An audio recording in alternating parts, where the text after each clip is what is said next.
음, 상투적인 부패수법. 음? 나는 인류학 공부를 하면서 제약회사를 처음 방문했을 때를 생생히 기억한다.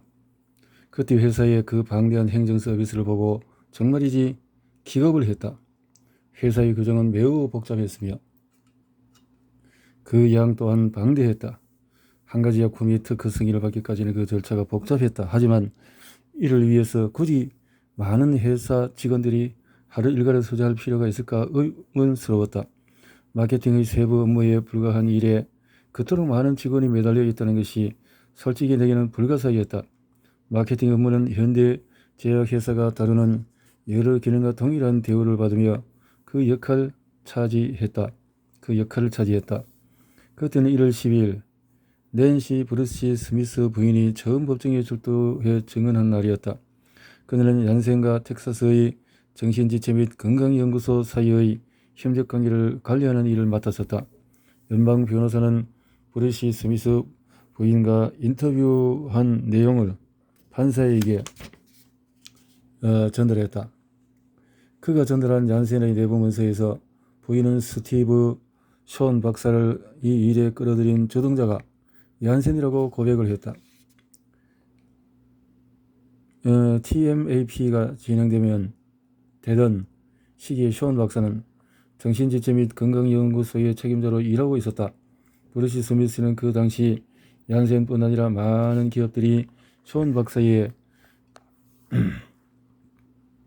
공조해 일했다고 주장했는데 그 말은 곧 박사가 자신의 명성을 무기 삼아 신종 항정신질환제를 생산하는 다른 제약사들도 도와주면서 대가로 수수료를 챙겼을 것임을 추정하게 한다. 비단 얀센만 박사에게 돈을 준 것은 아니었다. 자, 이렇게 이제 신문을 하고 했다는 거죠. 이렇게 해서 이번에는 피고 측 변호사가 반대 신문을 했다. 이 과정에서 브루시 스미스 부인은 얀센이 숀 박사에게 판매 행위를 한 적이 없다고 일축을 했다. 그러면서 단순한 정보 교류 차원의 만남이었을 뿐이라고 덧붙였다. 피고 측 변호사, 왜 얀센이 숀 박사의 업무에 영향을 미치지 않았다고 생각하시는지요? 브루시 스미스 부인, 숀 박사 스스로 결정을 내리겠다고 우리에게 통보했으니까요. 이어서 7년간 얀센과 교섭 업무를 담당했던 연방기관의 책임자 빌 스트릭이 증인신문으로 법정에 등장했다. 연방변호사, 당신은 환급 서비스를 담당하는 일을 했습니다. 그때 주로 무슨 약품을 팔았죠? 스트릭, 주로 리스페달을 다뤘습니다. 얀센은 내부 자료를 손에 든 연방변호사가, 당신이 저런 서류를 보니 그 약품이 텍사스의 정신건강과 관련된 치료 및 환급 서비스 업무에 큰 영향을 미친 대상이라고 나오는군요. 스트릭은 1996년 새 대학에서 조치한 최초의 학회를 언급하면서 교육 차원이라는 말을 쓰고 싶어 했다.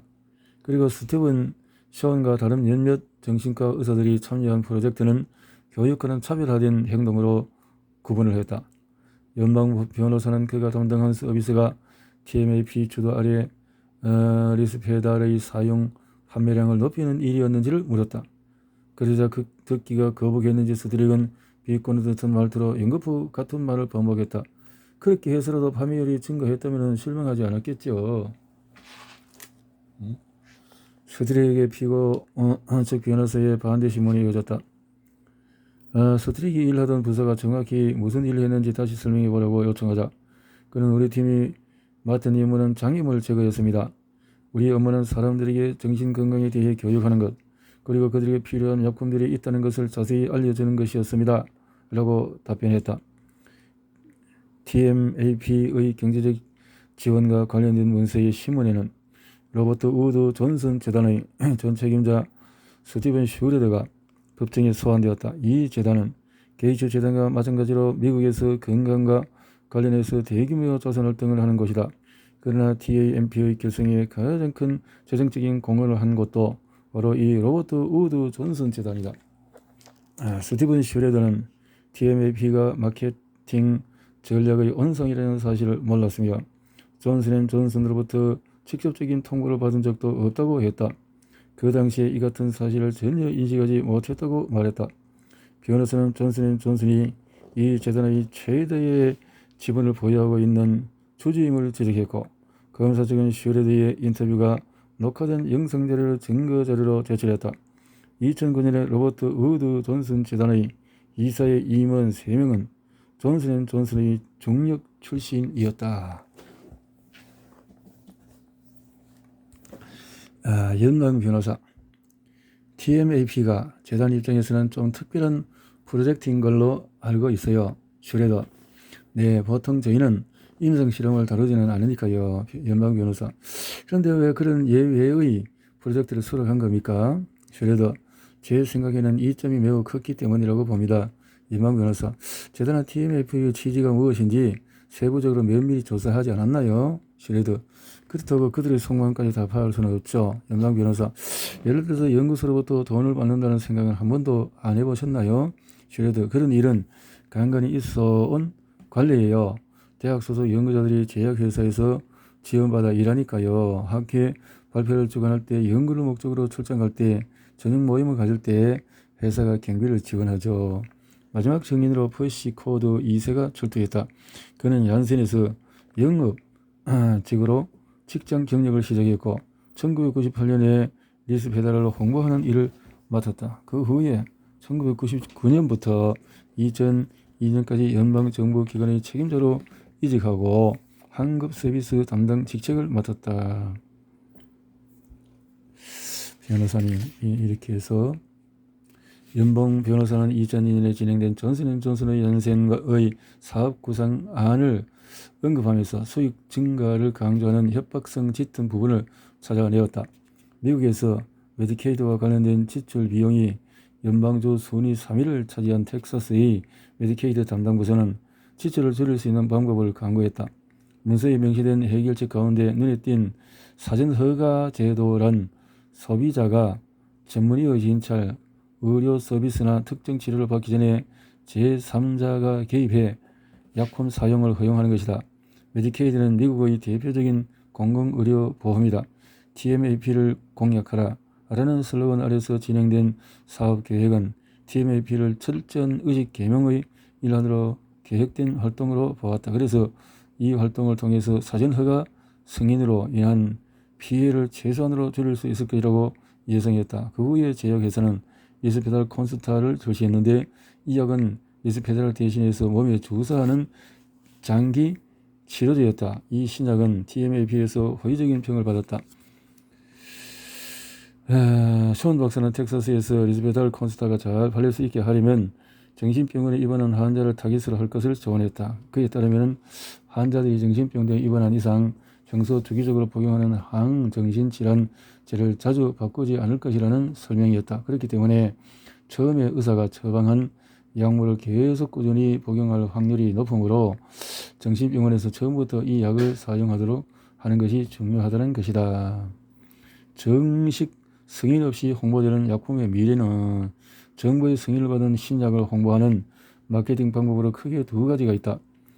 정보를 지시하는 것에 초점을 둔 전략이 있고 다른 하나는 광고의 효과를 강조하는 전략이 있다. 후자의 경우에 정부의 승인을 받지 않은 약 처방을 강요할 수 있다. 그리고 전 세계 의학 관련 학술지나 정보지에 해당 약품의 정보를 최대한 광범위하게 퍼뜨리는 데 그 목적이 있다.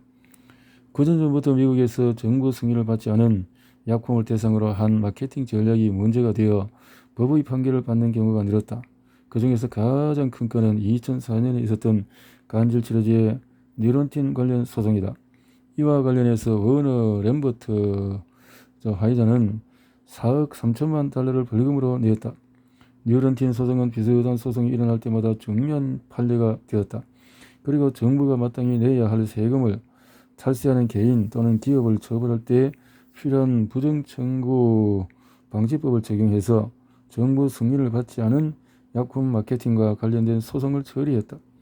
2007년부터 이와 관련된 소송들이 우후죽순으로 증가했는데 브리스톨 머이어 스킵은 자석 항정신질환제인 아벨리 파이가 문제가 되어서 기소되었고 5억 벌금을 물었다.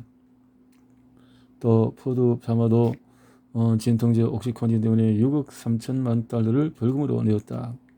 벌금. 신기하게도 최근 식품의약국의 정책 방향을 살펴보면 의약품 및 의료기기 제조업자들에게 자율권을 인정하면서 굉장히 우호적인 입장을 취하고 있는 것을 알 수가 있다. 정식 승인을 받지 않은 약품은 물론 예외지만 승인된 약품에 대해서는 유통과 관련해서 많은 부분을 제조업체에 위임했다. 물론 일부 의학저널 편집장은 식품의약국의 이러한 태도에 여러 차례 문제를 제기하며 우려했다. 2009년 뉴잉글랜드 의학저널에 실린 기사를 읽어보면 더 자세히 알 수가 있다. 우리가 우려하는 이유는 학술지에서 내놓은 평가들이 지나치게 긍정적이기 때문이다. 한쪽으로 치우친 편협한 정보, 제약회사의 스폰서가 쓴 마케팅 전략이 뻔히 보이는 결정들이 난무하다. 임상실험에서 상황은 비슷해서 긍정적인 반응 등만 열거되고 전문 저널이나 학술지에 게재된 데이터는 내용을 왜곡하거나 일부만 보여주며 독자를 기만하고 있다. 질 떨어지는 내용을 광범위한 영역에 분산시키려는 경향도 보인다. 이렇게 거대 제약기업들은 소송으로 문제가 일파만파로 커지지 않게 하려고 정치적인 활동을 수행한다. 그렇죠. 당연히 그렇게 하겠죠. 사법적 제도가 마련된다면 이 같은 법의 테두리를 벗어난 마케팅을 충분히 통제할 수가 있다. 물론 내 개인적인 생각에는 법적 제재가 실시되어도 완벽한 제어는 힘들다고 보는데 그 영향력이 미약할 뿐만 아니라 시기적으로도 너무 늦은 감이 있기 때문이다. 벌금을 무는 것으로 2009년 3월 아스트라제네카가 출시한 신종 항정신질환제 세로케리 연방법원에 피소된 사건도 제약회사가 5억 2천만 달러를 내고 조정 합의를 보는 것으로 끝났다. 제약회사의 범법 행위를 심각하게 볼 수밖에 없는 이유는 벌금에 아랑곳하지 않고 버젓이 잘못된 마케팅 전략을 유지하기 때문이다.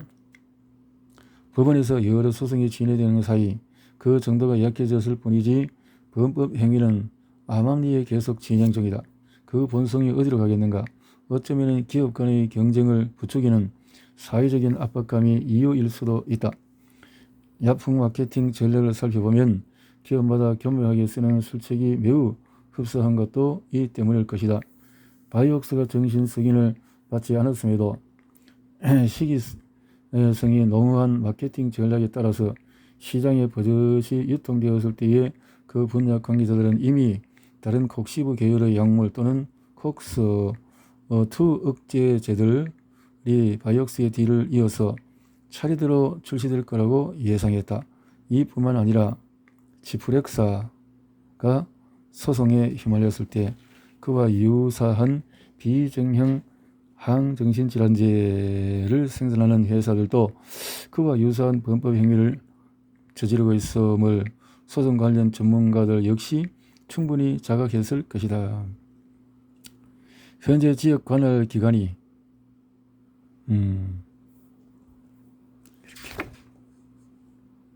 우리가 지향하는 목표는 지금이라도 관할 당국이 이해관계의 실체를 깊이 이해하고 그 속에서 자신의 위상을 되찾는 것이다.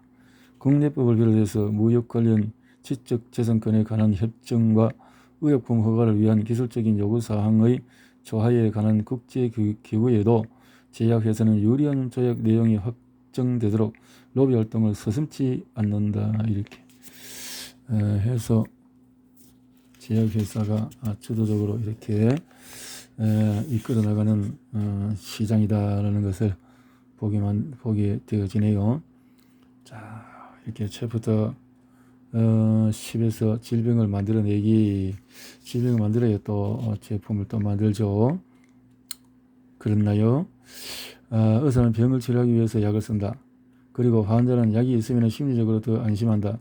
하지만 그 약 때문에 건강한 사람에게 문제가 생기기도 한다.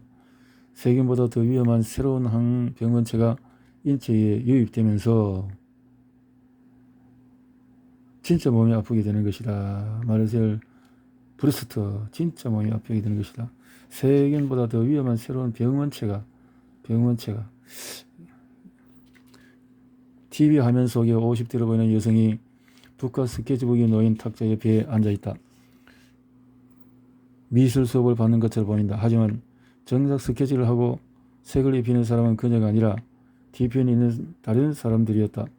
주변 상황에는 관심 없다는 듯 그녀는 무표정한 얼굴로 나지막한 소리로 중얼거렸다. 오늘 나는 섬유 금유통과 싸우고 있다. 지금 온몸이 아프다. 이어서 그녀의 시선이 카메라 쪽으로 향한다. 집 소파.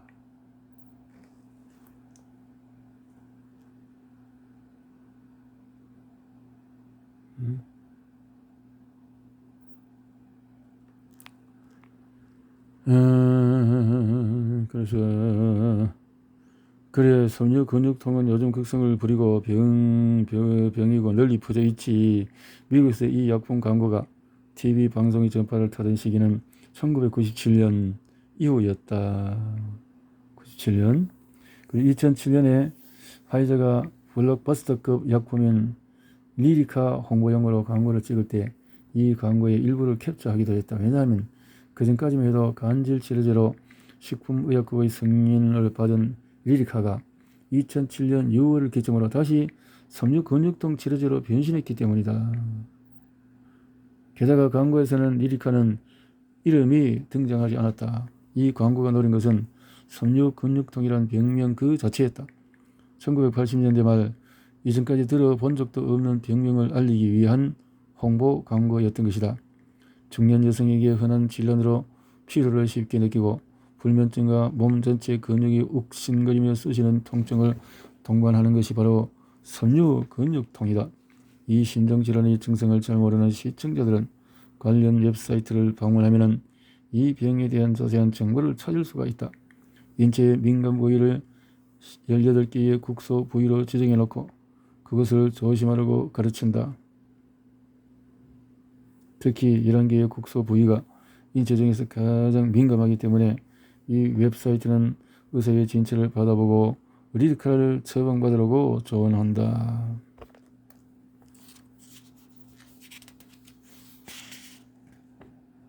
인체에 민감한 부위는 나타낸 이 국소 부위는 곧 섬유 근육통이 발생하는 지점을 가리킨다. 섬유 근육통은 근육통이 그래서 이게 자꾸 아프겠네요. 섬유 근육통이 그 혈자리에 그렇군요. 섬유 근육통은 진짜 질병일까? 이런 의구심이 드는 이유는 구체적인 원인도 발견할 수 없는 데다가 환자가 말하는 증상의 신체증, 즉 심리적인 문제로 신체가 이어지는 증상이기 때문이다.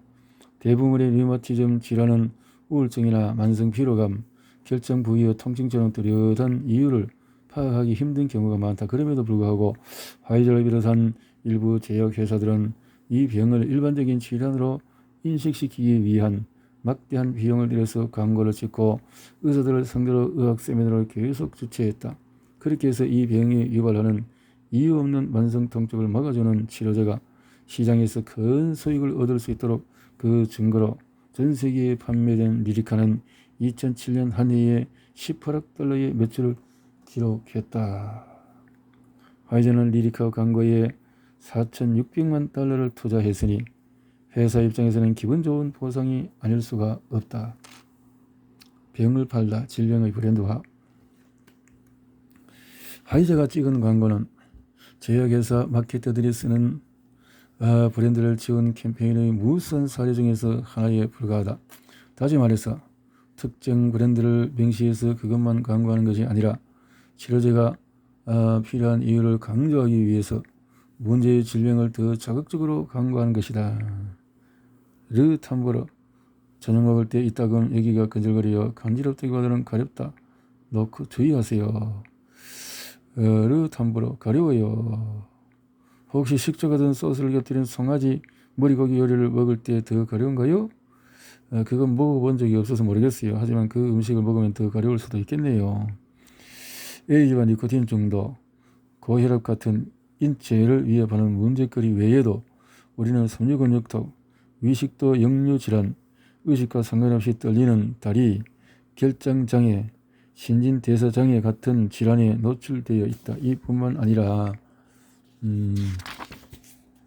신경성 방광장애, 남성의 갱년기에 나타나는 성기능 약화, 유두종 바이러스, 골전화증 이런 것들이 지난 30년 동안 듣도 보지도 못한 신종질병들이 잇따라 등장했다. 정신질환들. 미국 정신과협회에서 발간하는 정신질환의 진단 및 통계 편람인 DSM에는 수많은 정신질환이 일목요연하게 정리되어 있다. 해마다 최신판이 업데이트되는데 이렇게 질병과 증상, 리스크의 요소가 계속해서 늘어나는 이러한 세태를 우리는 어떻게 해석할 수 있을까? 하루가 다르게 의학은 진보하고 새로운 것이 자꾸만 발견되는 이 시점에서 우리는 최상의 건강을 유지하기 위한 발병률이 있는 위험 인자를 발견하려고 애쓴다. 그러다 보니 이미 존재하는 항생제와 백신을 대상으로 한 예방 캠페인에는 신경을 덜 쓸 수밖에 없다. 그렇지 않은가? 아니면 실제 환자보다도 더 많은 수를 확보하려는 제약회사의 대대적인 마케팅 전략에 일조하는 것으로 봐야 할까? 더 많은 자사약품을 환자로 규정된 사람에게 팔기 위한 지금까지 언급된 증상의 치료 약물은 제약회사들이 이미 시중에 내놓은 상황이다. 어떤 증상이 나타나거나 위험 요소가 발견되면 지금 그에 맞는 약물이 맞춤식으로 나온다. 그래서 배경에 오면 화이자,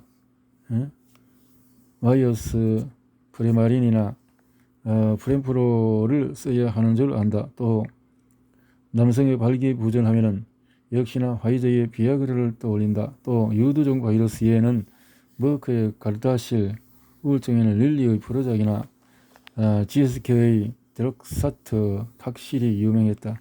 이러한 증후군 또는 질환에 대해서는 각각 인기 상품이 따로 있었다. 이런 예는 빙산의 일각에 불과하다. 화이자를 비롯한 몇몇 제약회사들은 수백만 달러를 투자해서 젊을 때 나타나는 신경인지 장애, 강직성 척추염이 현대인에게 심각한 문제라는 것을 의도적으로 선전할 정도다. 이 모든 투자가 수익을 얻기 위함이 아니면 무엇이겠는가? 수익을 진공청소기의 상표처럼 상품화하는 것이다. 마케터들이 심심찮게 쓰는 브랜딩이란 오히려 경쟁사와 차별화된 전략으로 자사 브랜드에 각인될 이미지를 불어넣는 것을 의미한다. 마케팅. 질병의 브랜드화. 질병의 브랜드화는 상품화된 대상과 동급 취급을 받는다.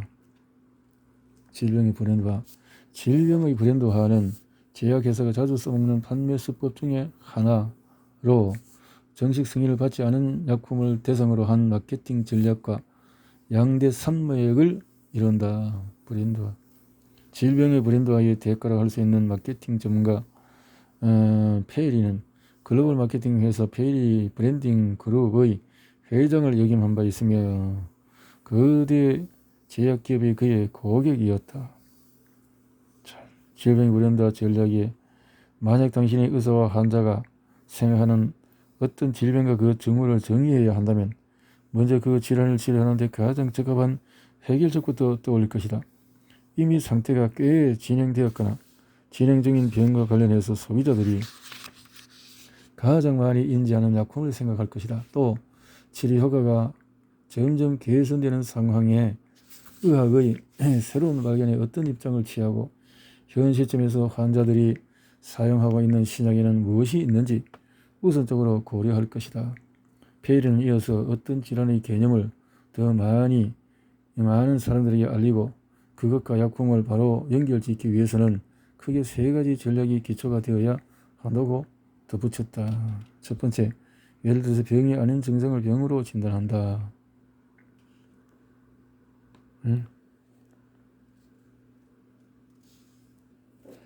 우리는 주어진 상황을 의사와 대중이 얼마나 다른 시각으로 이해하는지를 알 수가 있다.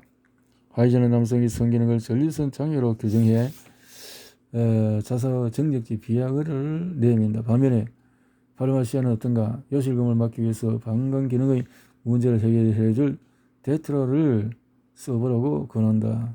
두 경우 모두 신체의 비정상 기능 개선은 부끄러운 것이 아니라 당연한 것으로 인식을 했다. 그래서 이런 증상의 환자가 의사를 찾아가는 것은 전혀 수치스러운 일이 아님을 강조한다. 이렇게 해서 찾아오도록. 제약회사들이 어떻게 일본인의 우울증에 대한 부정적인 인식을 개선시키는지를 설명을 했다. 이렇게 2000년대 초반에 세로토닌 양을 조절하는 항우울제를 생산하는 제약회사들이 그렇게 했다는 거죠. 일본에서는 최근까지도 우울증이라는 표현은 정신병의 일종으로 여겨질 정도로 심각했다. 그래서 의식 개선의 일환으로 일반 의료진과 소비자를 대상으로 우울증 증상을 정확히 이해시키려는 활동이 이루어졌다. 원초적인 표현을 사용해서 우울증을 마음의 감기로 이해하는 분위기가 확산되기 시작했고, 그러면서 감기를 약으로 해결하듯이 우울증 역시 충분히 아픔에 도움을 받을 수 있음을 강조했다. 약품의 도움을. 그리하여 부정적인 인식이 점점 사그라지면서 유명 인사들이 매스컴을 통해서 우울증 병력을 고백하기 시작했다. 심지어 일본 황실의 마사코 왕세자빈도 항우울제를 복용한 적이 있다고 알려졌다.